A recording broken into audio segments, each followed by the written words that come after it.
Right on time.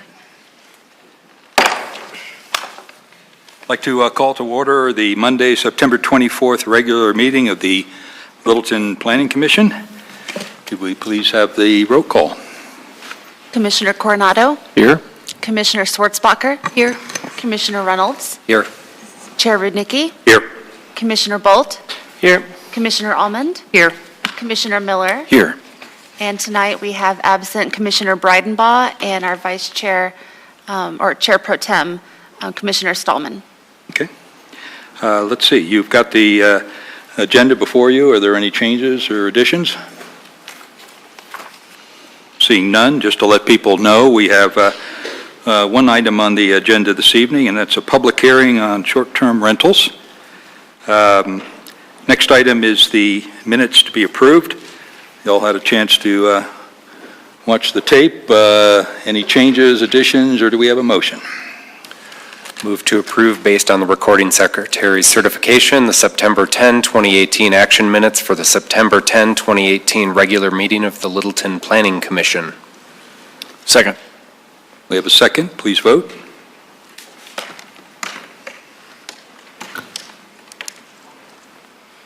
Okay.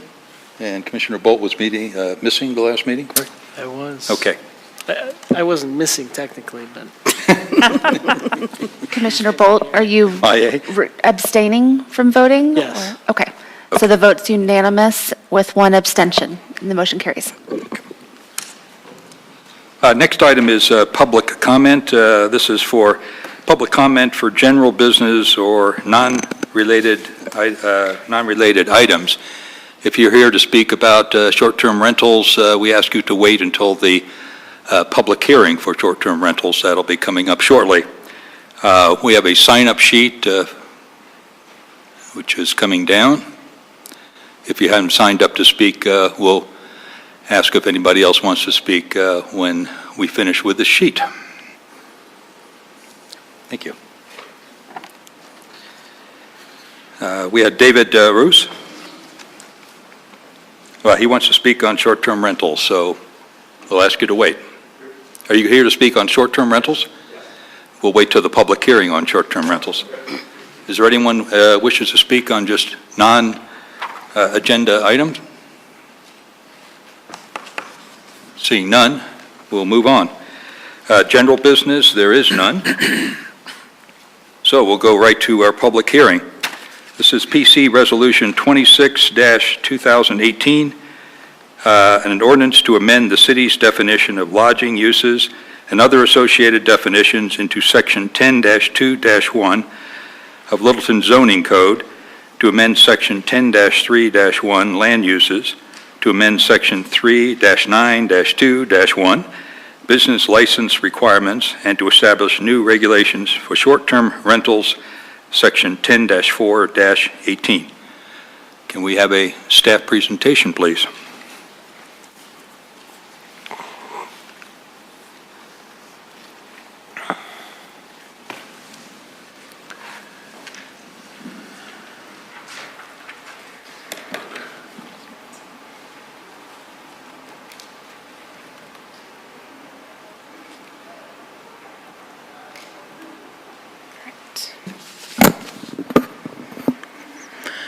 Good evening, Commission and community members. I'm Jocelyn Mills, representing Community Development this evening, and I have a brief presentation for you regarding this proposed resolution.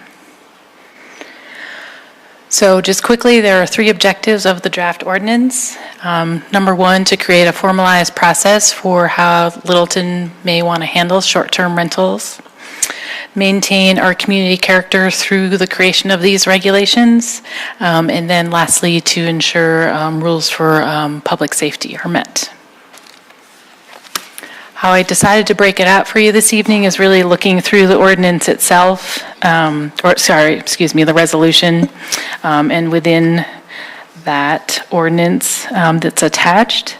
There's different sections, so quickly I'll just go over these for you. So in the first section of the proposed regulations, it's about cleaning up and clarifying either existing definitions that we have in our zoning code and/or adding new definitions really around lodging and this topic. So that's the first section.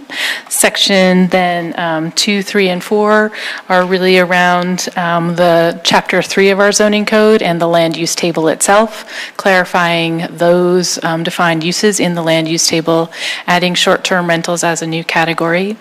And then the other piece to that, adding a definition for bed and breakfast and also putting that in the land use table where it's allowed. And that really we followed the rooming and boarding zoning categories for that. So that's basically that. Section 5 is really the specifics speaking to short-term rentals. And here's just a brief overview. It talks about ownership, the licenses that are required, occupancy, parking, safety, an up-to-date insurance for fire hazard and liability insurance for the property, and then providing info on the city's noise and trash regulations, as well as providing a local contact that would be available 24/7. And then Section 6 talks about some amendments that we do need to the business license code provision for Littleton. And then that wraps up the ordinance.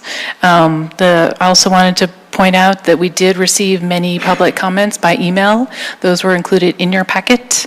The thing that Denise and I will continue, or staff and I will continue to work on, is how to organize it, because I realize that there are some attachments that maybe weren't attached right after the email, but they're all part of the packet. And then today we did receive 3 additional emails, and so those are also back in the back of the room for the community, as well as at your dais for you to see those 3 additional comments. And then next steps, what happens after tonight? Your recommendation, you make a recommendation to City Council. City Council has it on their agenda for October 2nd. And first reading is really to set the agenda, or excuse me, to set the public hearing, which would be slated for the 16th of October, and at that 16th meeting is when they'd be having their public meeting or public hearing and making a final determination on short-term rentals in Littleton. And with that, I am happy to answer any questions. Before we start with questions, just to make everyone realize that Planning Commission is advisory to City Council on this item. They will get our up or down vote, or vote on a with amendments, and then it goes to council for final resolution. Technical questions of staff? Anybody want to start? Dan? I just wanted to, I guess, after reading some of the public comment, I just had a question regarding existing homeowners associations, and that HOAs would still have the ability to impose a stricter regulation than what the city is proposing. Is that correct? Yes, however, homeowner association in their CC&Rs, their covenants and restrictions, however they want to manage the topic of short-term rentals is their purview, and really Littleton doesn't get involved in that, but that could be an outcome. Say they don't want to do it at all, however that happens, that's their prerogative. Okay. Let's see here.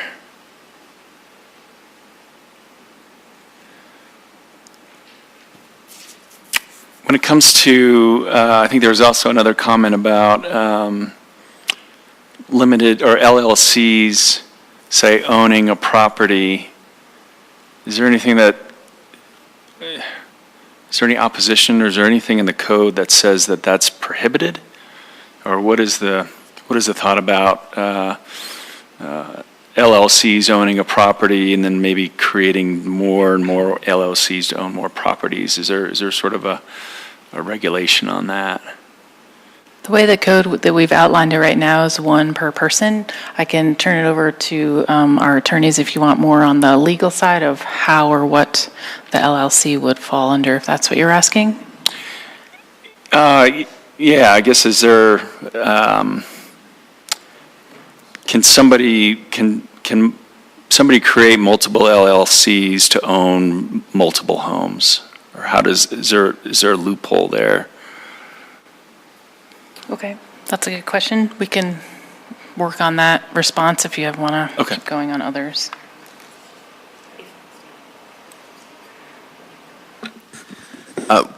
I think that maybe the primary barrier from an LLC owning multiple short-term rentals, I think is the fear you're alluding to, is the fact that in page 6, lines 5 through 8 defines the ownership of a short-term rental, which is limited to primary residence. I mean, an LLC would not be the primary residence of a particular unit, and therefore be incapable of owning multiple properties. I see.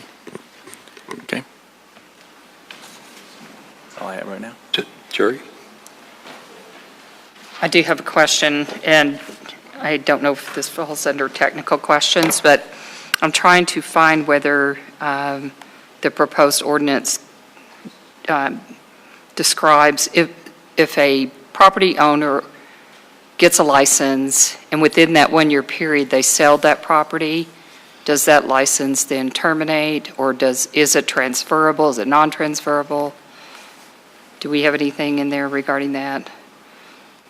It would be based on individual property owner, is that what you're saying? So each new property owner would have to apply for their own license, is that, did I understand the question? I'm asking partially. I'm saying that if a property owner gets a license for a short-term rental and then they sell that property within that one-year period that they're It does licensed. not, it would not carry over to a new person. You as a new owner would have to apply for your own license.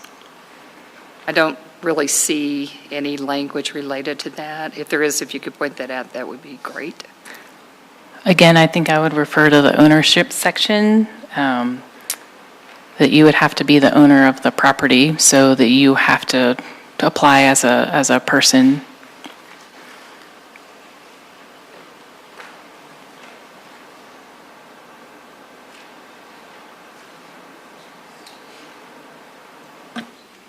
I would like to see that clarified.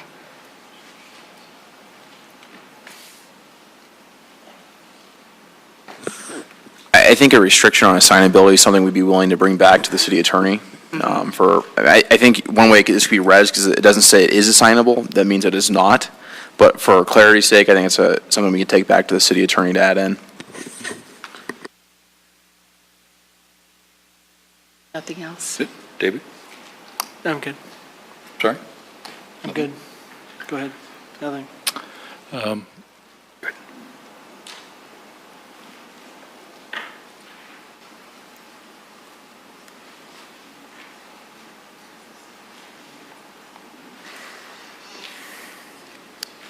Question, Jocelyn. Yeah, sorry about that. Can you remind me of the approximate number of short-term rentals that exist in Littleton now? I think there were some estimates out there. They're not licensed, but Yeah. do we know?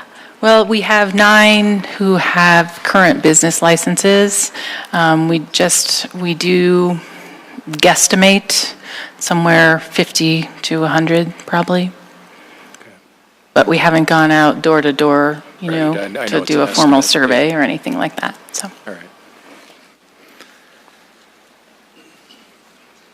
Anything else? Robin? So on page 4, under local contact, could you just clarify why you picked the 20 miles? Like, I mean, I know the idea is you want to have someone local there, but what was it 20 miles versus 5 miles, 10 miles? I think in discussions previously with study session with Planning Commission and City Council was trying to give a reasonable distance, and certainly 20 miles seems like it would most likely include most of Littleton and then some surrounding community areas. Was the idea to get somebody there within a certain time frame, or? The idea is to have a local contact be available at a moment's notice, if you will, if there was an issue that came up. And I think the idea was that if it was someone who was in the area, that could be workable, because in theory, being more local to the community or the area, you would be able to respond more quickly than, say, if you were out of state or out of country. So like in 20 miles in rush hour, that can take a lot longer. So the idea would be to have someone there within a couple hours per se, or? Right, I think it was more about just the person having the proximity in some point. It's not, you know what I mean, like rush hour aside. I think it was more about, within a few hours at least, within 20 miles, you could respond to whatever issue came up. Okay. And then on page 7, this is under the parking. Could you describe how you see this turning out? It sounds like they either have to use their driveway per se or street parking, but they're not allowed to add any additional parking onto their lot. Yes. So if they cannot presently accommodate more than that, they get no more. Yes, I think the idea here was that in general, most of the properties already have some approved parking that came with the use of Right. as a residence. And so it would be to use that already approved parking. The idea was we didn't want to see around Littleton now all of the front yards turn into parking lots in order to accommodate, many more vehicles. Thank you. And one last question is on page 8, and it's about the fee. I know in our session you had talked about potentially hiring management service. I'm curious with the fee, with that, the annual fee for the short-term rental operator's license, line 4, is of $25. Would that cover the costs for having someone manage it, or would that end up costing the city money to hire someone? At this time, we haven't determined whether or not we would be hiring an outside agency to assist with this. At this point, it may just be in-house and staff managing that. I believe it was an attempt to create some fee associated with an operator license, as well as to create a fee associated with a business license. Currently in Littleton, there is no fee to obtain a business license. So it was starting with a fee that was at least provided some ability to collect some income, but not necessarily to cover the entire cost of administering the program, just to get it started. I think as Attorney Kemp had mentioned in the study sessions, we do anticipate if you all and council decide you want to create some regulations, that we may be coming back probably within a year, because we may find we need some updates or tweaking to those codes, so that could come back at that time. Yeah, I've just been reading that some cities are going to, it's such a hard thing to enforce, they're going to hire outside management to do so. Right. And Yep. just want to make sure that at some point, if that does occur, that the city can recoup those costs. That was more my concern with that. Yep, good point. Thank you. Jason. Certainly. I'll continue with the parking questions. What's the typical parking requirement for a single-family residential zoning district? Is that 2 off-street parking spaces? Yeah, it depends on what type it is. Multifamily is 1.5 per unit. Up to 3 units is 2 parking spaces per. Yes, so like a single family, you need 2 parking spaces. Up to, if you have a triplex, you need 2 parking spaces per each of those units. Okay, so, and the proposed parking regulations don't adjust that, or the proposed short-term rental regulations don't change that parking requirement for a single-family detached They unit? do not. Okay. On the topic of family, on page 2 of the ordinance, and this is probably more of a question for the city attorney's office, lines 22 through 26, I'd like to understand a little bit more about the differences, I guess it's 20 through 26, between B, C, and D. For example, D, no more than 2 unrelated individuals and their related children and/or parents. So if my domestic partner and I are living together and one of our uncles wants to move in, that could be prohibited under D there. Is there something we're trying to accomplish with the differences between B, C, and D?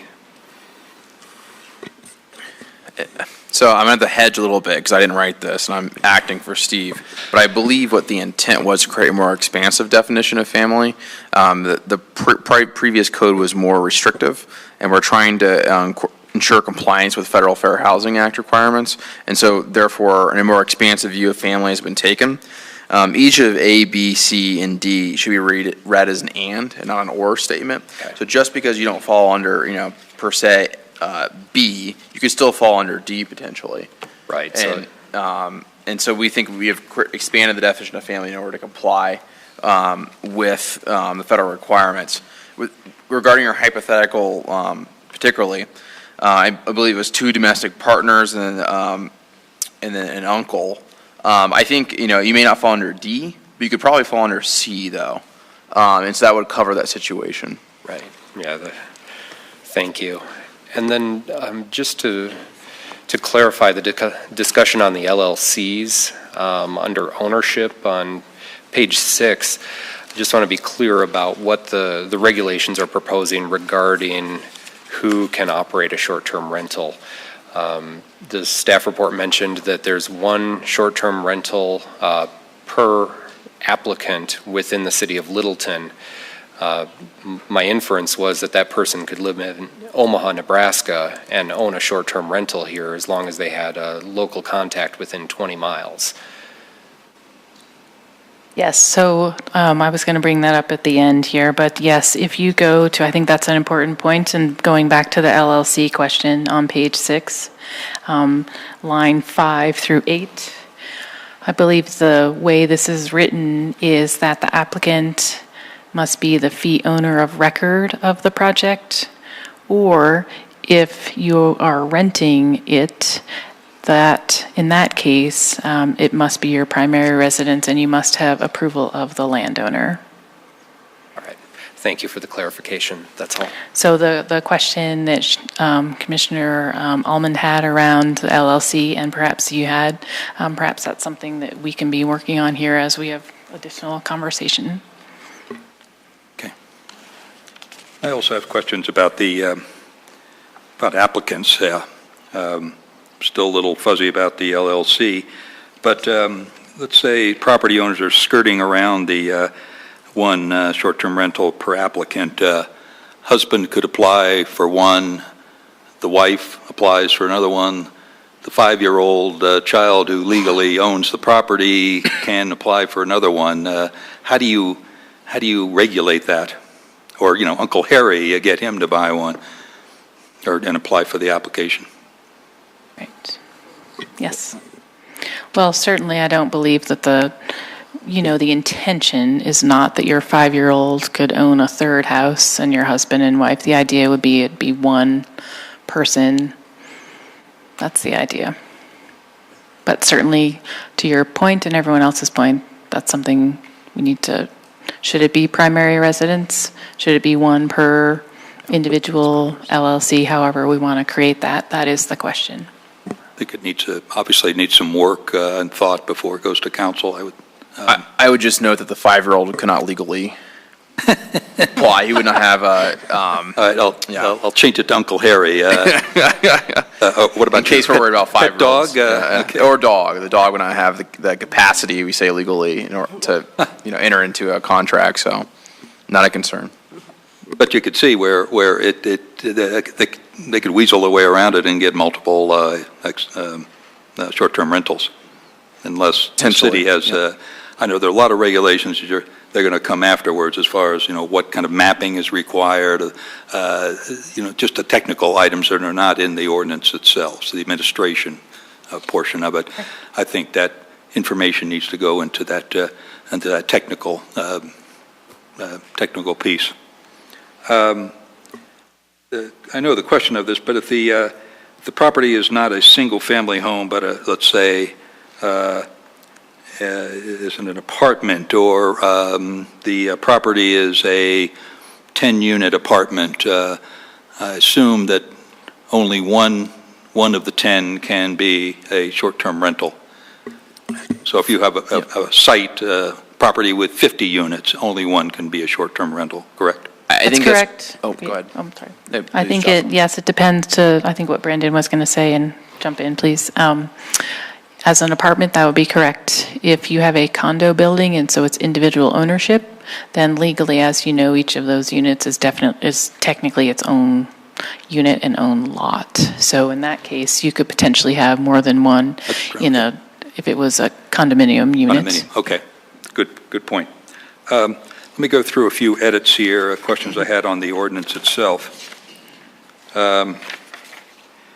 Page 6, number 2, that's lines 5, 6, and 7.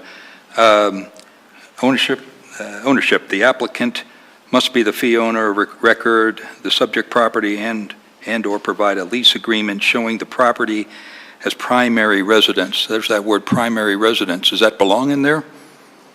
Well, I think if you keep reading it, the intention there was about if you rented the property. It refers to the rental. Yeah. So the rental is, the rentee is the primary resident, and you need his or her permission. Is that how that's read? Yes. Okay, leave it at that. But I do believe you're absolutely correct. That is one of the questions before you this evening. Okay. Does that make sense, or should it be something else? Right, or more, or further clarified, right? Let's see, number 5, same page, 6, halfway through. Only one dwelling unit on such lot is eligible for an operator's license, a short-term. Should that be an operator's license for a short-term rental? There needs to be a word in there, or the sentence doesn't make any sense. Yep. Let's see, number 10 on page 7, you talk about smoke detectors, carbon monoxide detectors being within the residence. It's not clear that it should be within the short-term rental unit. I suggest you edit that to make it clear that, yes, the resident, when it's remodeled or whatever and updated, but an older home could have no smoke detectors, no carbon monoxide detector. They go ahead and put one in, but they don't have both for the short-term rental unit. So you might want to clarify that.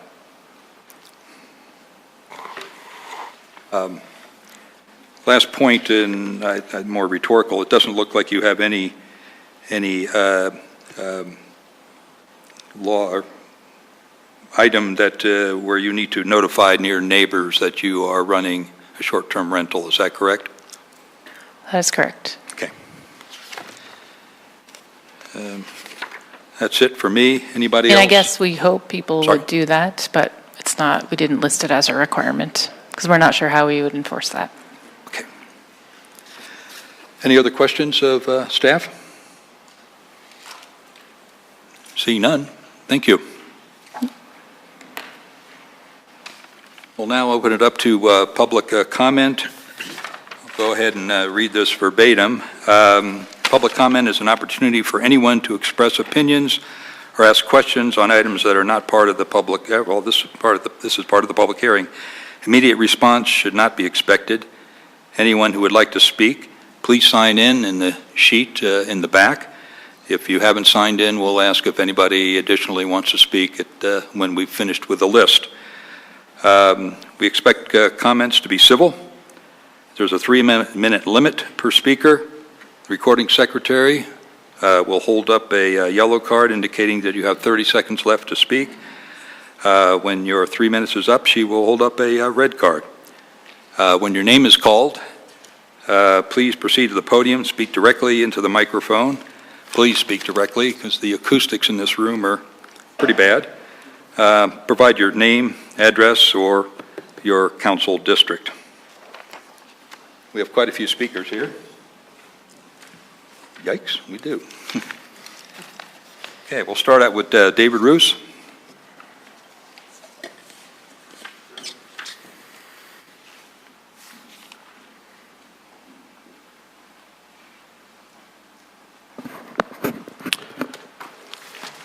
Please let me know when the clock is starting.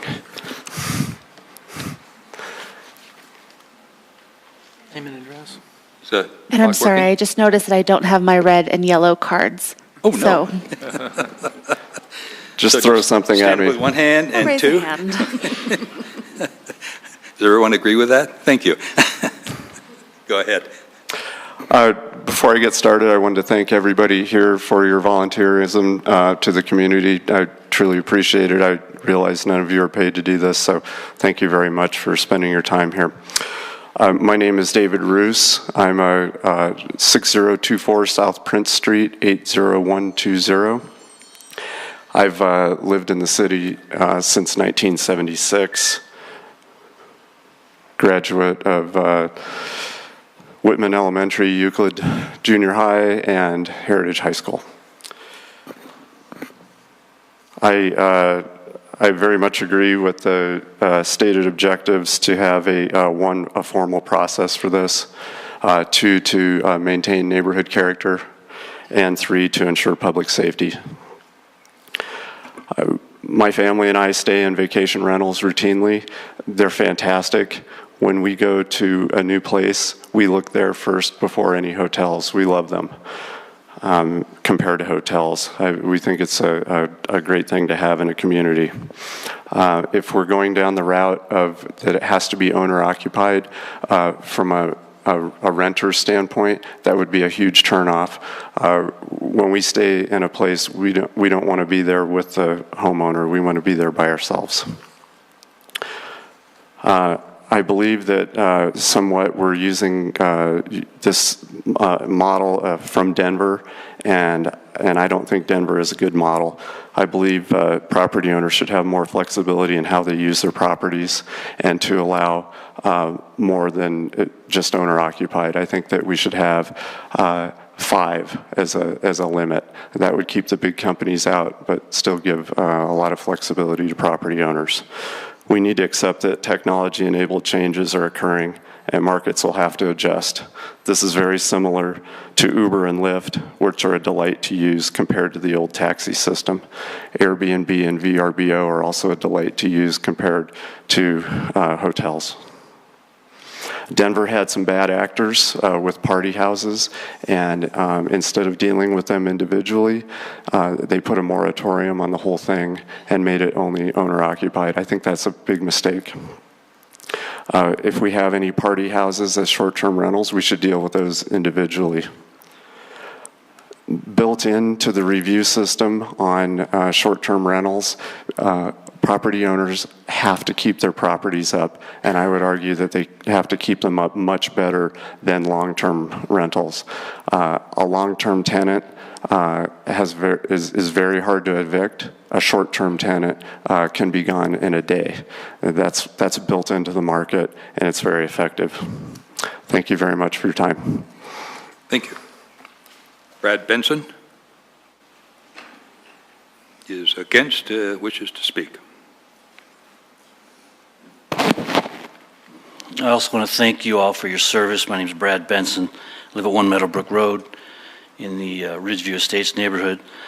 With all due respect to Mr. Roos, he only viewed this issue through the eyes of apparently an investor and somebody who likes to use them when he travels. No accounting for those who actually live next door to these rentals.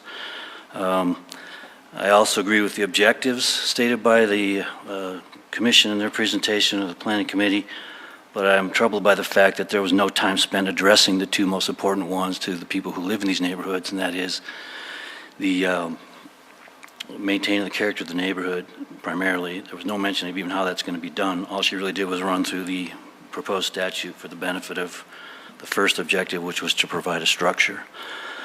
I just wanted to say basically this is not a concept, this is a reality for the people. I'm sorry, this is not a concept. Okay, conceptually, how does this sound? Is this a good idea? This is a reality for the people who live next to these rentals. So the perspective that should be weighted at least as, and I would say more heavily than the investor or the owner or the user, is the neighbor.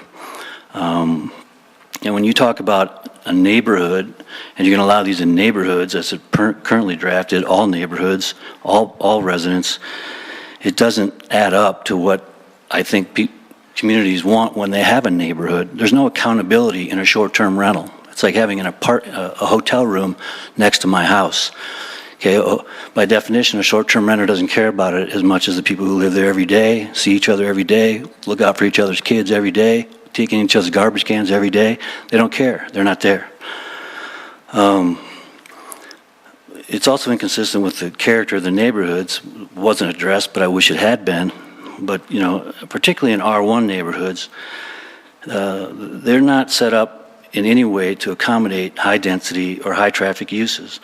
In my neighborhood, there are no curb and gutter, okay? You park right up into my yard or into the drainage ditch. That's true in Shadycroft, where they may have in some places a little swale gutter. It's true on Front Range Road, there is no curb and gutter. It's true in Aberdeen Village, there is no curb, there's only a little swale gutter. So you're talking about people driving, and what does that mean? That means people are walking in the street because there is no sidewalk. And so in R1, I would argue at a minimum should be treated differently than the places that are somewhat planned for this kind of density and use. And then finally, I would just say that, you know, they resemble, if they're not in fact spot zoning, to allow a short-term rental in the middle of a residential neighborhood.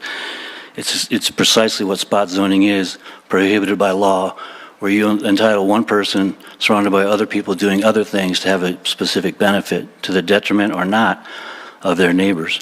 But I would argue a $25 application fee is not an investment sufficient to account for the neighborhood. Thank you for your time. Thank you. Tom Scavuzzo is against the short-term rental, wishes to speak. Scavuzzo is correct. Thank you. Thank you for your volunteering. I know it takes a lot of time and effort. I spent the last 28 years in Highlands 460 in Centennial. And I don't know if it was legal or illegal, but there were 2 or 3 VRBOs. And they don't always just rent on Saturday and Sunday. They're there sometimes Thursday through Monday. And I've seen where kids are crossing the street, and in Highlands 460, there were sidewalks. And kids crossing the street to get to their bus stop sometimes were almost run over, because these renters come in and they're just flying through the neighborhood. Now, in our neighborhood, it's an R1, and just like Brad said, there are no sidewalks, and these kids walk to school. That's extremely dangerous, because they don't know, as a renter, the kids in the neighborhood, the grandkids in the neighborhood. So when I left Highlands 460, I asked my realtor, where could we be in a safe area without the VRBOs? And she directed me towards 5 Bradbury, where I live, and we're in R1. And I would really appreciate that we kept our R1 neighborhood safe, because renters don't feel the same way as the homeowner. Thank you. Thank you. Michael Price?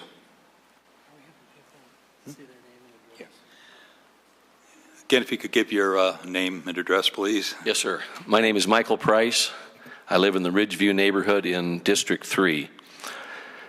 Many of the speakers you will hear tonight live in the Ridgeview area. This is an R1 area of 77 single-family homes on lots which average 1/2 acre each. It's a quiet and peaceful neighborhood where most of the inhabitants know each other well. Ridgeview is located between Elati Street and Gallup Street on the east and west, and between Ridge Road and Lee Gulch Heritage High School on the south, on north and south. Our neighborhood has coalesced on this issue. We're not in general, in principle, opposed to the idea of short-term rentals, but we are in our neighborhood. And as you well know, zoning must be consistent with the comp plan and with the general welfare of the community. This includes consistency with the heritage or any other neighborhood plan. We understand that the neighborhood plans have been ratified in 2016 by the Planning Commission. The proposed zoning change is not consistent with the comp plan, and certainly not the Heritage Neighborhood Plan, which states, first goal, preserve existing character of the neighborhood, open space, semi-rural atmosphere, and general quality of life aspects, especially the predominantly low-density single-family residential areas. Goal 2, prohibit new high-density residential and commercial uses from encroaching into existing low-density residential areas. The summary, short-term rentals are both commercial enterprises and high-density, which are in direct opposition to our neighborhood plan. Despite the city's attempt to label short-term rentals as accessory uses, the current zoning clearly does not allow short-term rentals in residential zones RL, RE, R1 through R5 and other areas. The proposed zone ordinance is supposedly modeled on the Golden Ordinance. There are a couple of major departures from this thinking. Golden's ordinance requires that a short-term rental in a residential zoning district be occupied by the owner of record for 10 months or more in each 12-month period. Littleton's ordinance requires only that the applicant must be the fee owner of the property, encouraging investors to purchase short-term rentals. Golden also requires an emergency contact who will respond to a complaint within 4 hours. Littleton's ordinance requires that a primary local contact be provided and available 24/7 and be located within 20 miles of the city. There's no requirement that this contact respond to a complaint. Many cities that have allowed short-term rentals are now walking them back because of the damage that they do to neighborhoods. And I would appreciate that we take our time on this issue and don't try to force this to be put forward too quickly. Thank you. Thank you. Bob Bishop? Give your name and address, please. Bob Bishop, 13 Bradbury Lane. I'm in the same neighborhood. Been a homeowner there since 2001. I'm also a commercial property owner in Littleton in the South Park area, and I also run a business in Littleton. We moved to Littleton in 2001. We moved from Highlands Ranch. We wanted to move to a nicer town, we thought, lower density, larger lots, more mature trees, things like that. We felt Littleton had more of a small town feel. We moved for quality of life, better schools, a city that seemed to care for the same. I have observed negative impacts to neighborhoods from unregulated VRBOs and Airbnbs. We have used these services ourselves. We were charged for hotel taxes, regulated. When we arrived, we had lists of rules, including topics about noise, partying, illegal use of drugs. I'm very concerned about the quality of life, preserving the character of the neighborhood. Feel that there needs to be strong regulations regarding the use of these properties. I would also add that to me, an LLC is a commercial venture, and that needs to be licensed and approved that way. I think they need to be owner-occupied, and even sometimes at the facility or at the property. And just, I guess, lastly, I'd like to have you envision in a private neighborhood like this, a nice neighborhood, an R1 neighborhood, and having your neighbor all of a sudden, you come home to a 9-foot bonfire in the neighbor's yard next to you, drones circling your house, the sweet smell of marijuana permeating your neighborhood, 8 cars parked on the street out front of your house, and loud music and conversation going late into the evening in a nice, quiet R1 residential neighborhood. Thank you for your time. Thank you. Going to be a tough one here. Pam or Paul? I can't read it. Last name starts with a K. Kennel, yes. I always say Littleton needs to work on their penmanship. Yeah, sorry. Pam Kennel at 4 Meadowbrook Circle. I agree with what everybody has said here so far, so I won't repeat. There's 2 things that I think is really important. The state of Colorado is talking about amending the Gallagher Amendment to tax Airbnbs as commercial property, because they recognize that it is commercial property, and what we're talking about is allowing that in residential neighborhoods. And I would also like to, the Proposition 74, which is on the ballot, require that property owners be compensated for any reduction in property values caused by state laws or regulation. You can't walk this back if you allow this and it doesn't work. I think that's really important. You know, the staff member said we can tweak things. That might not happen. I don't think you'll be able to tweak them if that amendment goes through. And you are our HOA, okay? We don't have one. You are our HOA. Thank you very much. Thank you. Kenda? I can't read the last name. Ueda or? She here?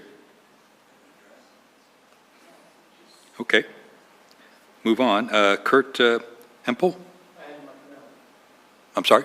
Sorry, I marked no that I wasn't. Okay, thank you. Yes, Kurt was against, does not wish to speak. Thanks. Ron, once again, I can't read the last name. Ron, maybe starting with an F, F-I-S? That's pretty good. Get a 20%?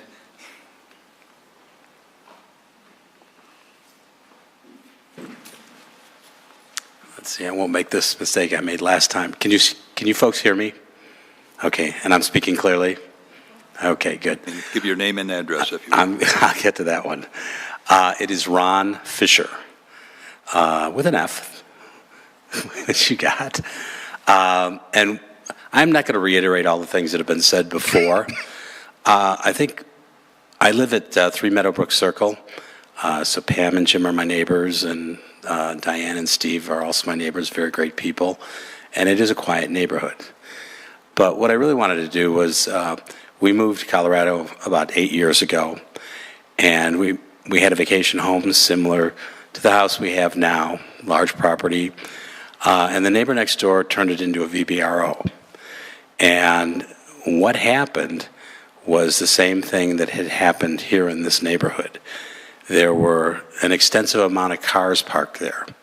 They advertised 18 people for 3,100 square feet.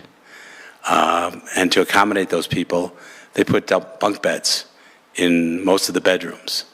They had parties every night with large blazing fires. There was a lot of alcohol consumed.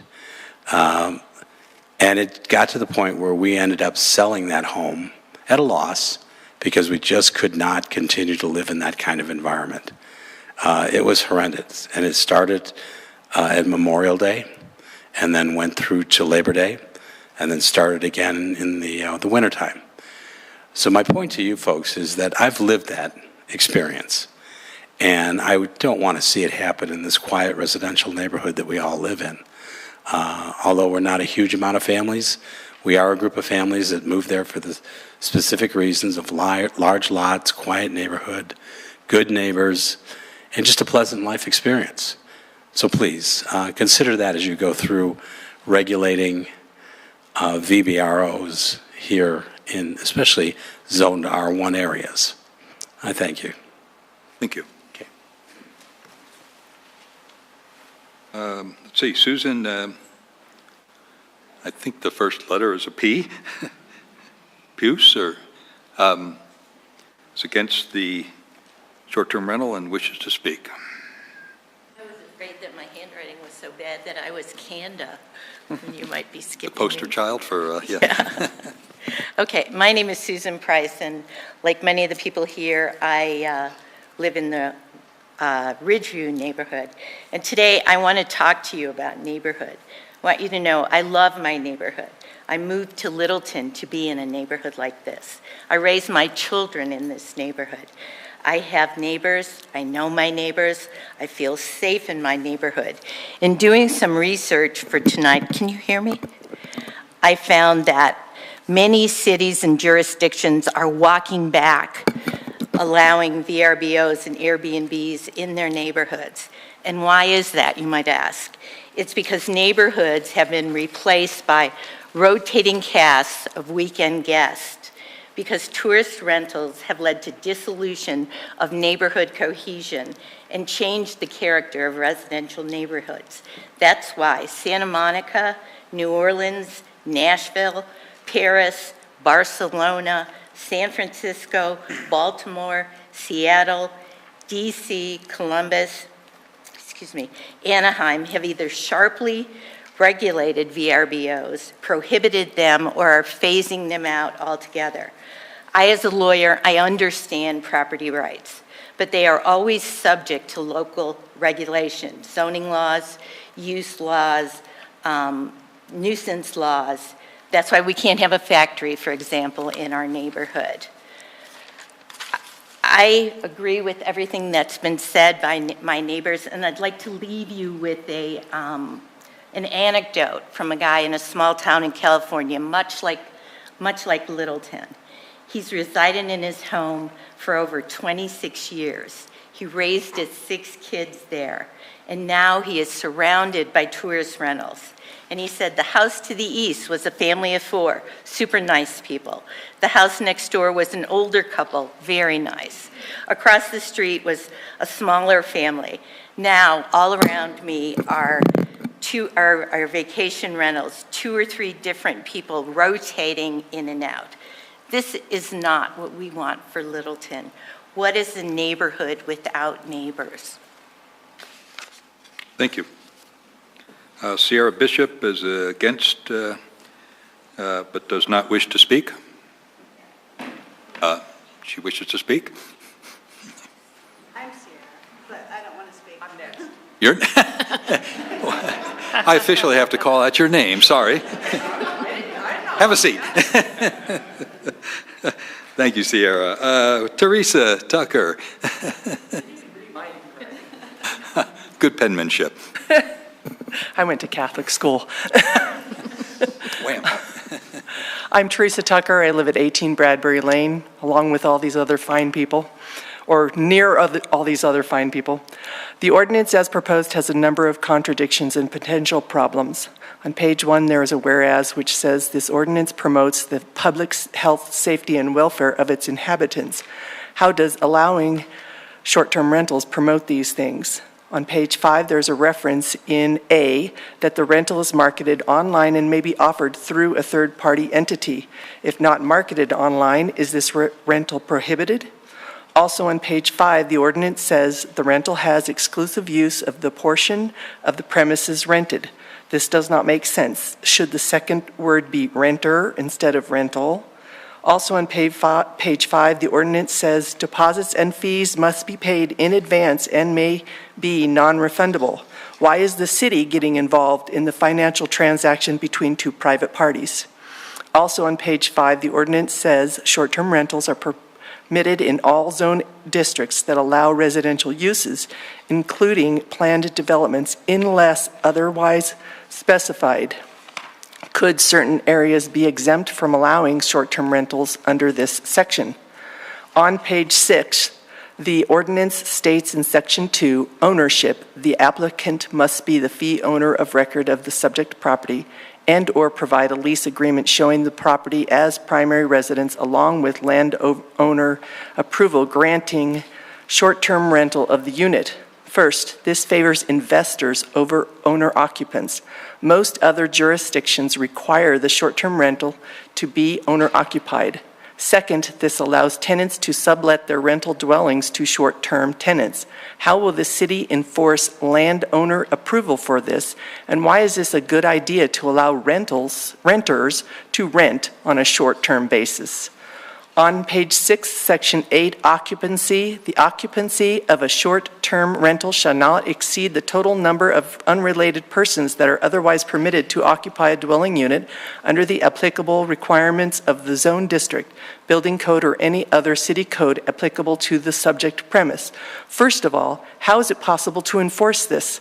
Will the city code inspectors come to the short-term rental and look at IDs to determine who is related to whom? Probably not. Second, this places no limits on the number of related people who can occupy a short-term rental. If a large family with several uncles, aunts, cousins, etc. wants to stay there, there is nothing in the ordinance to prohibit this. We saw this with the short-term rental in our neighborhood where a softball team, players, coaches, parents all stayed under one roof. I don't think they were all related. Thank you. Thank you. Kip Anderson is against short-term rentals, does not wish to speak. Okay. Okay. Oh, you want to go by memory, or are you still not? Okay. Diane Cooper, let's see, is in favor, does not wish to speak. David Radulovich is against and wishes to speak. You did better than the mayor. It's Radulovich. Dan Radulovich, 7,000 South Gallup Street since 2009. And again, thank you for your service. I know this is not something that is probably pleasurable for all of you at all times. If the goal of this ordinance is to make Littleton short-term rental capital of the metro area, I think it's a resounding success. Every municipality around us who has taken on this issue has included the primary residency clause. Aurora, Denver, Boulder, Golden, they have all passed laws already that have this there. Lakewood is currently drafting theirs. Primary residency is there as well. I went to the Inglewood's open house on this topic just last week. Guess what was there? Proof of residency requiring someone to live there for 9 months. The state of Colorado is even, as was mentioned earlier, is even looking to charge this at the commercial rate as opposed to the residential rate. Given the vice of regulation that is starting to compress on these short-term rentals, I really wonder why this city is opening the floodgates and basically giving permission as opposed to regulating. You're basically saying that this city is just fine with unstaffed hotels in residential neighborhoods. The one person, one license sort of view of this doesn't even control what it is meant to control. I worked in the Colorado liquor industry for 7 years. They have a similar view on the regulation. I saw several families who, as you pointed out, different family members owned several licenses. This is actually even easier to get around because we're allowing people who rent to do this. I don't even have to give up my property rights. I just have my family rent things from me and run it as an Airbnb. It's a built-in pass-through. I think the last thing I'm going to say here is basically, I think people are hiding behind tenancy on this issue, that you think this is tenancy. The city is acknowledging this is a business by giving it a license and taxing it. We already prohibit several types of businesses in our neighborhoods. You can't have an auto shop in the garage. You can't have a retail storefront in your living room, presumably because it's too disruptive to a neighborhood. I ask you, what is more disruptive to a neighborhood than a 24/7 unstaffed hotel? I don't know what is more disruptive than that, to be perfectly honest. And I really hope that you look to regulate this a bit more.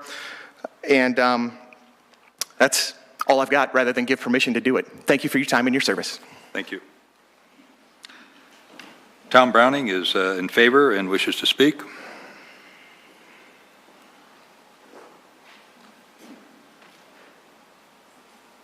Good evening, members of the commission. My name is Tom Browning. I live near Gallup in Cayley in District 3, longtime Littleton resident. Went to Whitman Elementary, Euclid Junior High School, Heritage High School. Both of my daughters are fourth generation Colorado natives, born at Littleton Hospital. We have a lot invested in this community and we care about it very deeply. I do want to say that I'm very much in favor of short-term rentals in Littleton. I do like the draft ordinance as proposed. I think it strikes a very fair balance between regulation and property rights. And to the extent that there are issues that arise with individual units, such as the one being described by many folks here this evening, those could and should be addressed on a case-by-case basis. There are current laws that can be enforced with respect to noise, trash, vehicles, those kinds of things.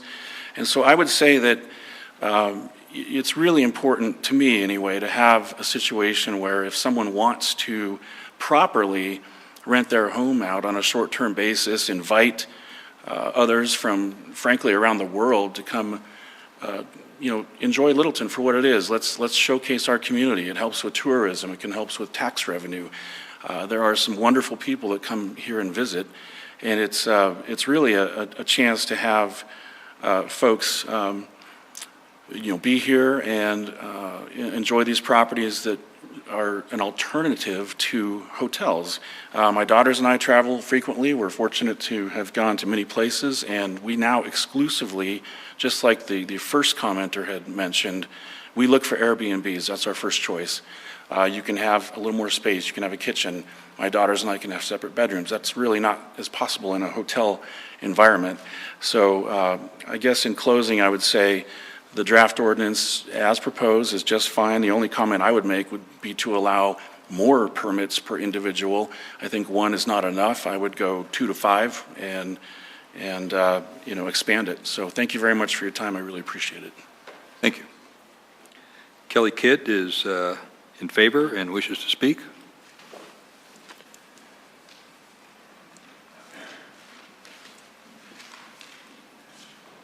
Good evening. I'm Kelly Kidd, and I reside in District 3, and I own my home there, and I also own a home in District 1 on Bemis Street that I currently run as an Airbnb short-term rental.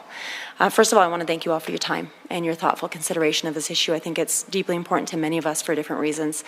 So I just wanted to come here to support both the idea of regulation around the whole concept of short-term rentals in Littleton, because I do think it's very important that we regulate it, because I care very deeply about our community. I'm a lifelong resident here. Went to Runyon, Euclid, and Heritage, and I'm raising my daughter here. I'm very proud of Littleton, and I do like to showcase it. When faced with the decision of what to do with my home in which I raised my daughter for nearly a decade, I'm a third-generation owner of that home that I run as a short-term rental in District 1. I care very deeply for it. And when faced with having to move out and what to do with it, I didn't want to sell it because I want to keep it in the family. And I also want to maintain great care for it and for the property, and I care for my neighbors. So I chose to go the Airbnb route because it allowed me more control over the care of the property. I perform all of the cleanings myself in addition to my full-time job. I am in regular contact with my guests. I am in regular contact with my neighbors, and I've been told proactively by multiple neighbors that they actually like what I'm doing. They enjoy meeting my guests, who are mainly families who have come from around the country and from other countries to participate in family reunions or births or graduations. So I just want to represent this other side of the coin here.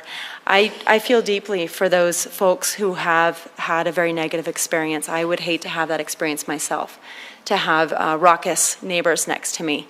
I do hope that the Planning Commission and the City Council will consider fair regulation around this that will not only react to the folks who have unfortunately had a very poor experience, which it seems like it's isolated into very specific sections of the city.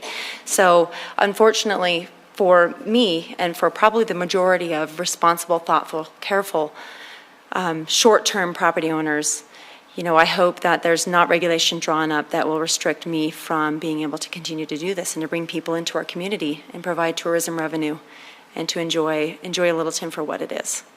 Thank you for your time. Thank you. Jeff and Evan Kaufman didn't say whether they are for or against or whether they want to speak or not. We do not need to speak, and given the staff comments earlier and clarification, we might register a position. So you don't wish to speak? Okay. All right. Thank you. Carol Brezak?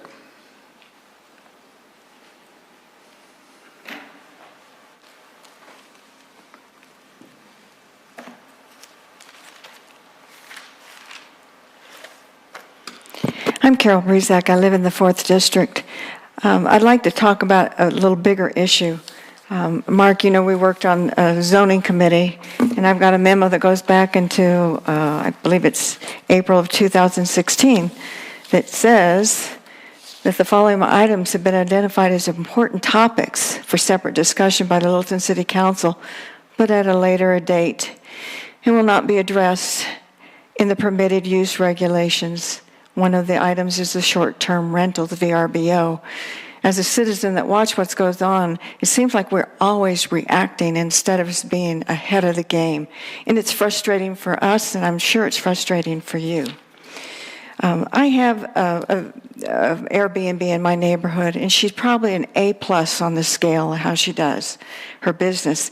She's done everything through the city the way she should. That being said, I don't want a neighborhood full of Airbnbs, and there has to be some way we can protect our neighborhood. We have a neighborhood plan. I think Mr. Price read to you some of the goals of the neighborhood plan. Well, his goals for his neighborhood are the same in mine, and I see that this could encroach on the quality of our life.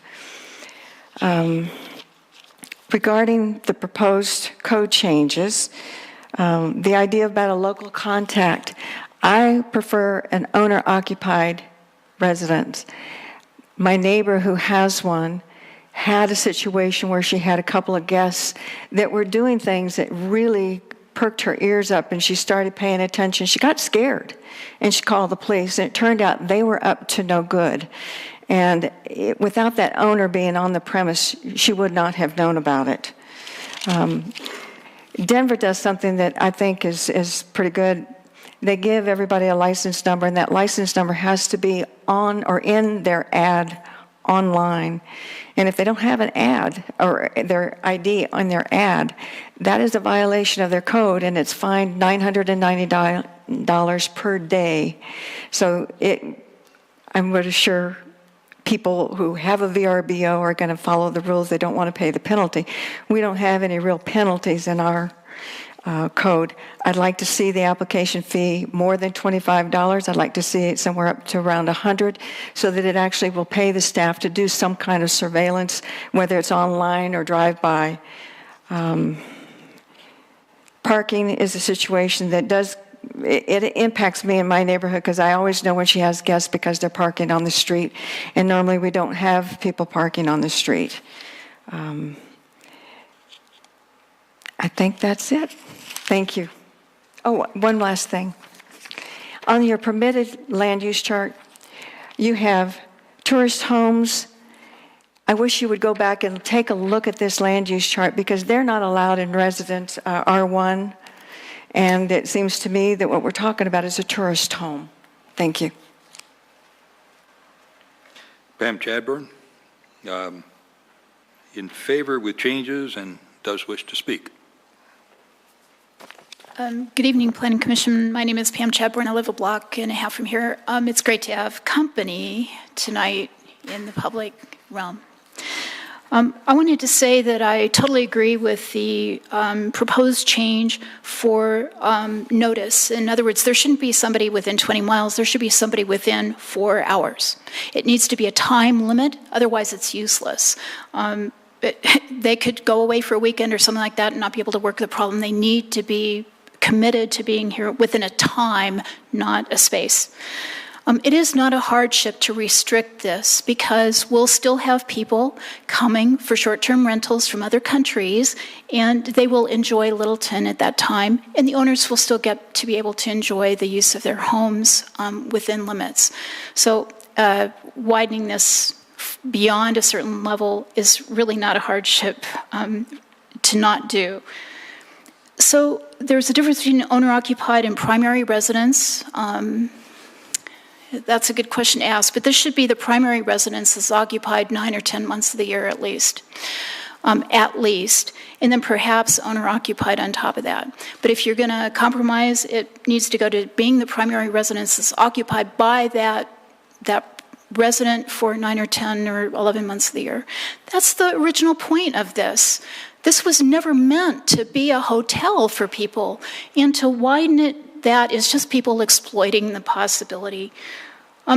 We should not have commercial in residential neighborhoods. And that is a violation of the neighbor's rights. And I feel Littleton has far too often in the past 5 years gone for the rights of single people or applicants instead of the neighborhood. And that is what the city does. Only you speak for all of the neighbors around these properties that are being applied for certain other uses. It's not in the city's interest to widen that too far. So you represent us. A person said, you are our HOA. You have to protect all of us, not just these people who come for special privileges. I don't like the NIMBY idea of saying R1 shouldn't have this. All residences should be able to have this because everybody should be motivated to restrict it if it needs it. So I also want to mention that if we are looser than the rest of the Denver metro area, you know what? We're going to be exploited. And I guarantee you that that is not what was created here. It is not what we have invested in for 80 years. If you widen this larger than the surrounding community, we will be destroyed. Littleton's character will be destroyed. And I'm looking at us because that's what you have responsibility for. So thanks for your consideration. Please change this. Thank you. That's the end of people that have signed up. Is there anybody else that wishes to speak? On board? Give your name and address.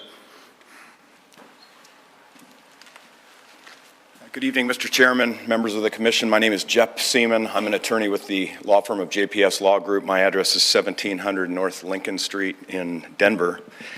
I've been engaged by a number of your fellow residents who have deep concern about the draft that you're looking at and have asked my help in analyzing it, modifying it, short of modifying it, identifying other remedies for them should it pass in its current form. With due respect to the staff and the efforts that they've made, I just want to make a couple of observations, some of which you've heard tonight. First of all, the staff report suggests that this is based on the ordinance in Golden. You've heard from several speakers, and I think some of you yourselves have identified that that isn't necessarily the case. Golden does have a owner-occupy primary residence requirement. It also requires anybody engaging in short-term rentals must live in the property 10 months of every 12. Neither of those things are in this ordinance that you're looking at tonight. When you became planning commissioners, you took an oath to uphold the charter of the city of Littleton. As part of that, when you are looking at zoning changes, there are criteria that you need to judge what's being put before you by. First and foremost, the change that's being proposed has to be consistent with the comp plan. I would submit to you this is not consistent with the comp plan. Secondly, any change that you evaluate and approve needs to be such that it promotes the general welfare of the community. You've heard from a lot of your neighbors tonight that there's a great deal of concern that that's not the case. Three of the objectives in the staff report, I won't go through them, but two of the three objectives in the staff report are clearly, what's in the draft ordinance fails those two miserably. Protecting public safety and maintaining community and neighborhood character. You've heard a lot tonight about people saying there ought to be case-by-case treatment of those scofflaws, the people that rent to big softball teams and parties and whatnot. I don't think Littleton has the enforcement capability to do that, so really it matters a lot that this ordinance be set up and be very specific. There were a number of things identified in the early part of the evening that need to be addressed and fixed. So in closing, I would respectfully request you do one of several things. First of all, deny the ordinance as it's been proposed to you tonight on the basis that it doesn't meet the evaluation criteria that I described. Barring that, continue this to a future date. There are manifest problems in the drafting and reach of the proposed ordinance before you. Barring that, we would ask that you put some very simple, reasonable, common sense restrictions around it. And one might be to prohibit these short-term rentals in certain zone classifications, those large lot, low density, single family neighborhoods. Your time is up, please. And let me just finish with that. If not barring it in certain zone classifications, then we would ask that you do put a very clear owner-occupied requirement, just as every other municipality in the metro area is doing. So thank you, and I apologize for going a little bit over. Thanks. Thank you. Anyone else wish to speak? Seeing none, we'll close the public portion. Staff, any follow-up comments? No? Okay. I'll entertain a motion from the Planning Commission.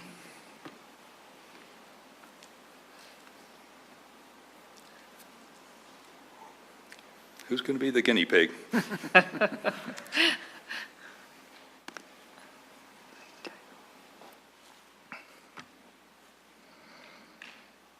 And I think we have a winner here. Sure. Thanks. Put this out there for discussion.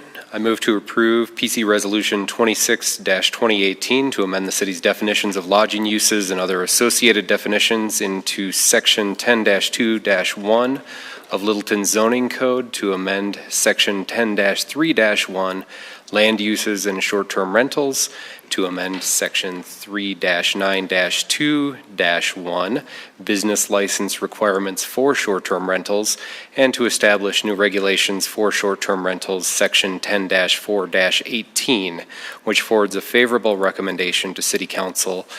And I won't put any conditions on that yet, but those may come up during discussion. And we have a motion. Do we have a second? Second. We have a second. Discussion. Greg, can I start with you? Sure. Thanks. I've heard some really compelling arguments tonight, both for and against, and the written comments that came in over the last weeks. Thank you to this community for your passion and interest in this subject. I know it's not only happening here in Littleton, but it's happening all over the metro area and probably all over the country.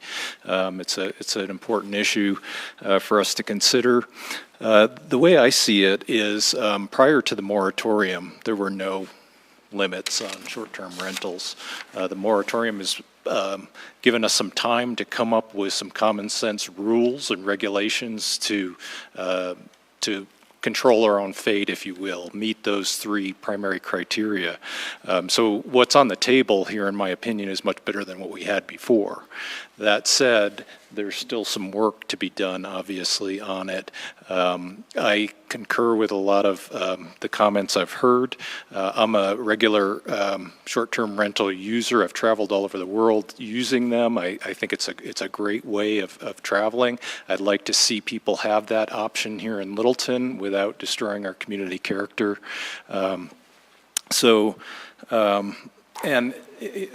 For that matter, long-term rentals are not regulated to any great extent, and I own a property, an investment property in another city in the Front Range where I rent it to somebody who probably doesn't take care of it nearly as well as I would if I did have an Airbnb.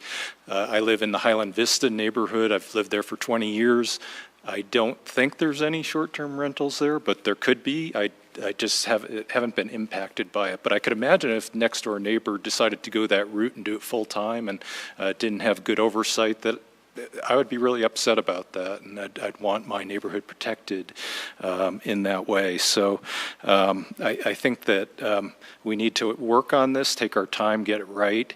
But at the same time, I think at the other end, there should be options for homeowners in Littleton to be able to use Airbnb and VRBO in a responsible way.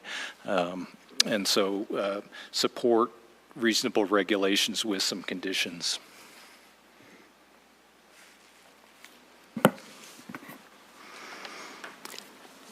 So what I'm hearing from people is it's not that people are against short-term rentals, but they don't want their neighborhoods to be changed by them.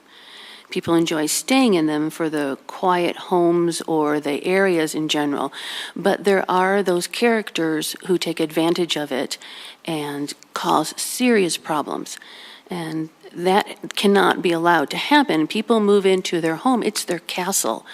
It's where they go to get away from whatever it is, and be able to be in their private space and to be able to enjoy it. I personally don't live in a home so that I can be next to hotels per se, as people are talking about.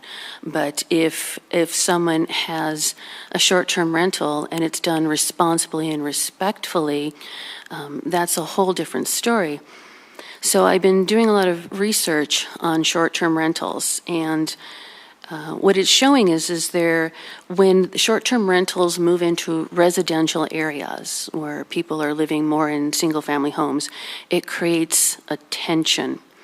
You have two distinct purposes of the resident and what they desire and what a tourist accommodation desires. And this is actually happening worldwide. It's not just something we're seeing here locally. And a lot of communities are pulling back on this because when they get into the residential areas, they get a tremendous amount of pushback. Again, not because of the ones that are being done properly, respectfully, but because of those who are not. So it's obvious you have to regulate if you're going to at least have these homes. One of the things that it seems to be happening in different areas is they do say that there is a big difference between having a primary residence or a whole house rental, and that people are, if they had something other than a primary residence, are pulling back to that, doing what has been suggested here by Golden, where you might not have to be there the entire year, but you have to be there most of the year in the home. That seems to be a way that helps to curtail the issues that have come up in these communities. So I agree with the idea. I agree with the thought that if our surrounding communities are requiring a primary residence with at least a minimum of time in that home, I agree that that needs to be a condition on this for me to find it acceptable. The idea of, like our bed and breakfasts are not allowed everywhere. They have a very limited zoning also. The possibility of maybe limiting where we allow a short-term residence could be another option. I don't want to live next to a tourist home either. We all had the experience when someone comes in and is not a good neighbor. So for myself, I see either we have to have a primary residence or we have to limit where the zoning is allowed. I agree that it's hard to walk back if you give too much permission. I think we should start more stringent, see what happens, and if it's working okay, perhaps loosen strings that way. So that's my opinion. I don't want neighborhoods to become all short-term rentals, just as others have stated. I appreciate all the commentary this evening and some of the stories of how short-term rentals have just been a terrible experience for neighbors are striking. I did make the main motion and would certainly be curious to see if anything develops in terms of trying to limit to primary residence only or whether to limit by zone district. Although if we're looking at potentially limiting by zone district, it would be good to have more information about the areas affected, which areas of the city are zoned R1. I glanced at the zoning map during some of the discussion, but to get a better picture of what would be the impact if we restricted it to certain zoning areas. There's been some discussion about these are important for sort of tourism aspects of the metro area, and certainly the comments from the woman who owns the house on Bemis, and it's the third generation in the family, sort of tied nicely into the tourist aspect, because there's something that's close to downtown, close to the light rail. You could literally get off the plane from Europe and walk to that house after taking the light rail. And that's the sort of place where one would expect Airbnbs to be. So I'll just leave it at that for now and see what amendments come up. David. All right, so I think that where we are now is, we've got a temporary moratorium in place, and we need to come up with some regulations, because the moratorium isn't the regulation. It's, something that was put in place so that we could study this and come up with some reasonable rules around short-term rentals. I think this is a good first step in creating some of those regulations. However, I'm of the opinion that we need to have some clarification. Not sure at this point whether it needs to be a lot stricter. There's some definitions that I'm not clear on, some question on some of the rules, like licensure, whether that's, I think I heard that was not transferable. One other question that I had was whether, licenses are renewable on a regular basis. The other question on primary residency, how often does the owner need to be there? Can you be there for 9 months and then rent out to somebody consecutively, say for 20 days each for 3 months, just re-renting to the same person? What are the rules for eviction of a short-term renter? Can somebody stay there and then have to go through the courts to be evicted? There's just lots of questions that I have, and there's some vague language in the regulations now. I just think it needs to be tightened up a little bit and clarified. Sure. I'd like to thank everybody, too, for coming out and speaking. It's nice to see a large group here and hear all the different perspectives. And this is a difficult issue. I, too, would like to see more. I'd like to know more about the implications on neighborhoods of approving short-term rental or the policies that we're proposing. I am not opposed overall to the concept of it. I do feel like there are a lot of questions still that need to be asked or need to be answered. I think we've asked lots of questions, and David went through a lot of those just now, and I agree with a lot of what was said. So I would like to see a little bit more study on this, maybe a lot more, not an extended amount of time, but I don't feel that we've had adequate time to really look at all the implications of the policy, and then to tighten up and I'd like to look at if we can find some models of what's working and what's not working, so that we could start from there. And with that, on the fence. Agreed with a lot of comments that I heard from the other commissioners, and wanted to also say thank you. Wow, this has been a passionate discussion and discourse, so thank you for coming out and telling us your stories. I too agree that I think the concept of short-term rentals that I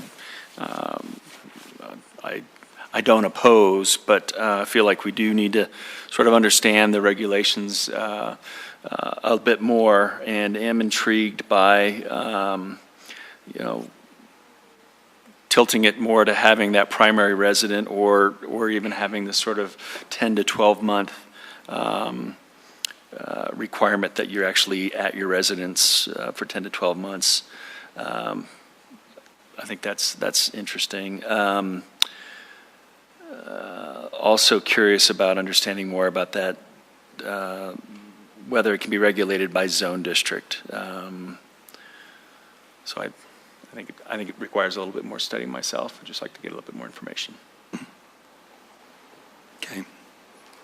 I too appreciate the comments by all those who came out tonight. Thank you for coming out. It's given me some pause. My summary is generally in favor of STRs, but however, with a but at the end. Allowing STRs must be fair to property owners as well as the affected neighborhoods. The ordinance attempts to strike a balance between the two.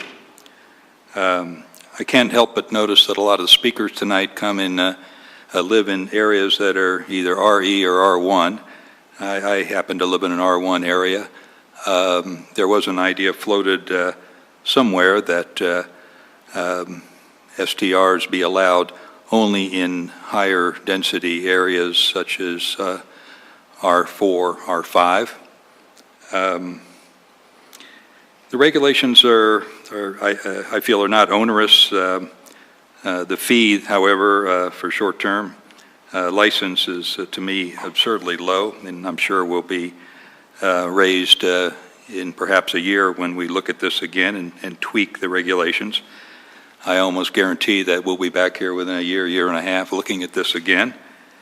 The argument that there was a good argument made by one of the persons that responded online that typical STRs, the units are cleaner than long-term rentals. I think it's a good point. There is a rating system. I think it's Airbnb has a rating system of both the owners and the occupants, so it weeds out the bad eggs. To me, parking is not onerous, no more obtrusive having a STR than a family with 3 teenagers, all with cars, a total of 5 cars, which is occurring in our neighborhood. 1 STR per customer is a decent break on this running amok and having more desirable neighborhoods, say Bemis Street, somewhere near downtown, the entire block becoming a STR neighborhood. But there needs to be diligence in making sure owners don't try and get around by using LLCs, corporations, and the dog or the 5-year-old getting a license and owning multiple STRs. I lean towards requiring that the STR be allowed only for properties that are the primary residence of the owners. That to me is the ultimate guarantee that the person that owns the residence on site will damn well take good care of the place because she or he are living there. One other comment, there's a couple comments about the danger to children, to traffic from STRs. I've seen over my years that it's always the last person that moves into the neighborhood or the last development that comes into the neighborhood that is a danger to the neighborhood, not the people that are living there. Quite frankly, in my neighborhood, we have some people that are dangerous people, and not much you can do about them unless they break the law. I think the big but for me is I am leaning towards an amendment to require that it be the primary residence of the person operating the STR. Any other comments? Do we have any amendments? We have a main motion. If not, I'll make a motion. Or make an amendment. Page 6 of the ordinance, item number 3, to be added. I'll quote, "Each applicant for an operator's license for a short-term rental shall attest that the location is the applicant's primary residence." Second. We have a second. That's Robin. Discussion on the amendment?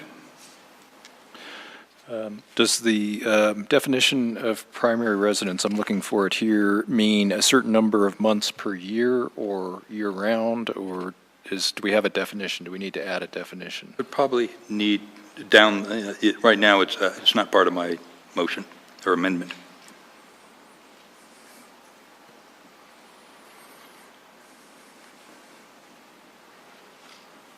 Any other comments? I'll just offer a hypothetical of why I might not support this motion is I own a condo unit, and I also own the condo unit right next door to mine. We are literally a party wall, and I'm the short-term rental operator for the unit next to mine. It's not my primary residence, but I'm there on the property all the time to take care of it. So. I'm sure there's there's certain instances where like yours, great example. I don't think any amendment, any ordinance can cover all the bases. That's why we're going to be back here in a year and a half. Any other comments?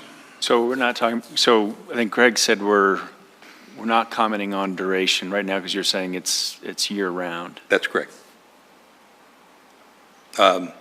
If the amendment changes, somebody could make another amendment with that inclusion. Mine does not include it right now.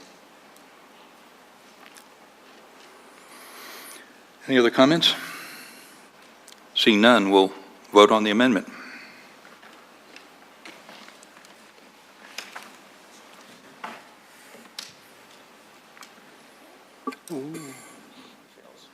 Jerry? All right, that's 3-4 against, and the motion fails. Okay. Any other amendments? I guess I would like to move to say that, and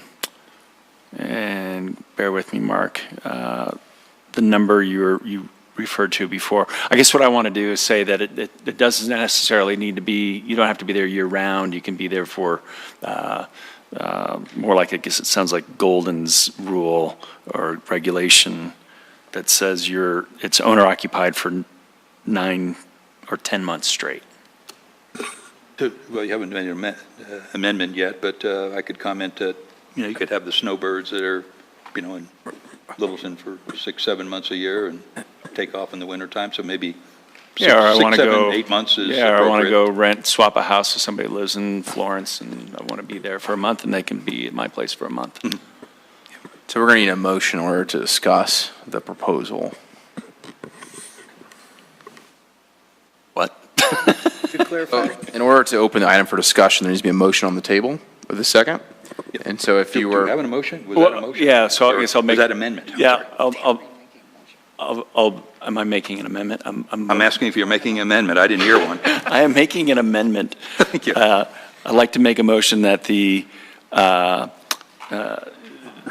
primary residence be occupied, the primary resident is occupied for 10 months. Commissioner Miller, are you proposing to amend section 2, 3, or 4 of page 6? Well, that's what I'm trying to close out of this thing so I can see that. It previously, what I quoted previously was on page 6, item 3, so that's Okay, probably where we'd okay. go with your amendment. Okay. So give me a second here. So I'd recommend withdrawing the motion and starting over. Okay, I'd like to withdraw that motion then. Give me a second here. I'm withdrawing the motion. Okay. Any other amendments? Well, I will have one here in a minute. So give me a second. Unless somebody beat you to it. Yep, that's true. While we wait, any other amendments? Yeah, go ahead, Dean. I'm actually looking at the idea of continuing. We're floundering here for what we want to do. I don't want to see us do a patch here and a patch here and a patch there and then go, we didn't patch right. I'd like to, before I do it, because that kills everything on here, I love the idea of are we interested in continuing this later so we can get some more information? I'm seeing a lot of head nodding. So I'd like. As we found out 2 meetings ago, and a continuance will interrupt any motion. Yes, it will. It does. So that's why I'm just trying to see a general idea of the group here. If I'm guessing right, I'd like to move to continue this to, and I'm not sure when our next, the actual date of our next meeting is, but to a date certain. October 8th. I'm sorry, October 8th? I'd like to move to continue this to October 8th. Second.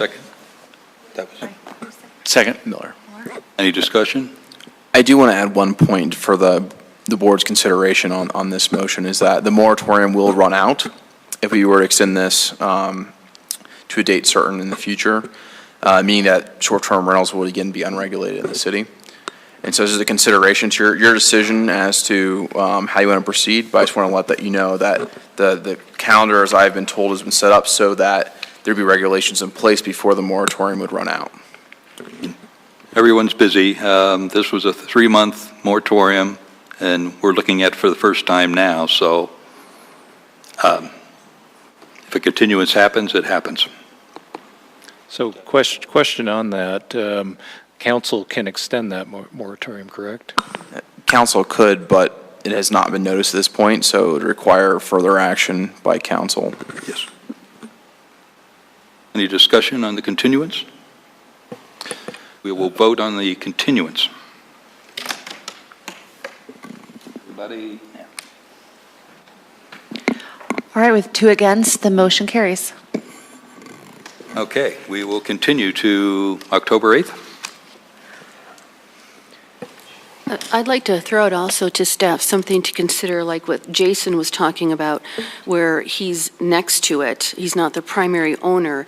How can we look at situations? There was another lady here who had her primary home and her home in Bemis, and she's obviously very well connected to that.